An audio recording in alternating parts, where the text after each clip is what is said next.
Lagi enak-enak jadi kontrak PT dirubah ke kontrak outsourcing.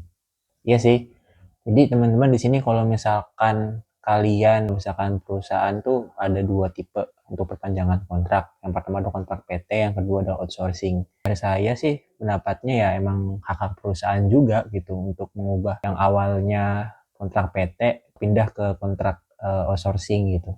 Ya sama aja kayak makan nasi goreng gitu. Kalau misalkan perusahaan beli nasi goreng ya bikin sendiri, kemudian juga belanja sendiri, masak sendiri, sampai akhirnya jadi nasi goreng. Yang kedua ya nasi gorengnya kita beli langsung ke tukang nasi goreng gitu. Dengan ya tertentu ada kualifikasi yang memang distandarin sama perusahaannya gitu. Paling saya nitip aja kalau misalnya teman-teman yang pindah dari kontrak PT terus pindah sekarang kontrak outsourcing. Yang pertama harus ditanyain itu mengenai perpanjangan kontraknya.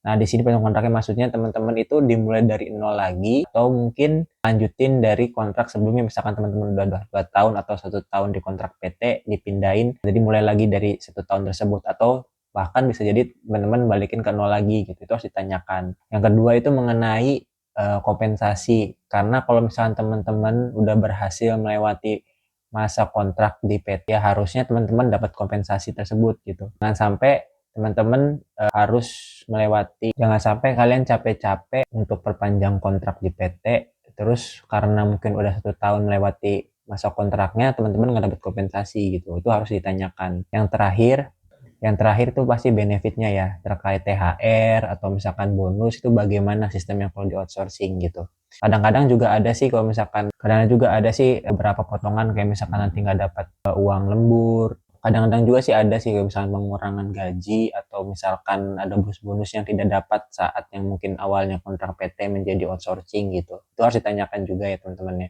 Bagaimanapun juga sih ya kita sebagai karyawan ya mengikuti aturan perusahaan sih. Mau gimana pun gak enaknya ya itu pilihan kita. Paling ya sarannya kalau misalnya teman-teman emang nggak setuju untuk perpindahan dari kontrak PT ke outsourcing ya teman-teman ya coba untuk peruntukan baru di PT yang lain gitu.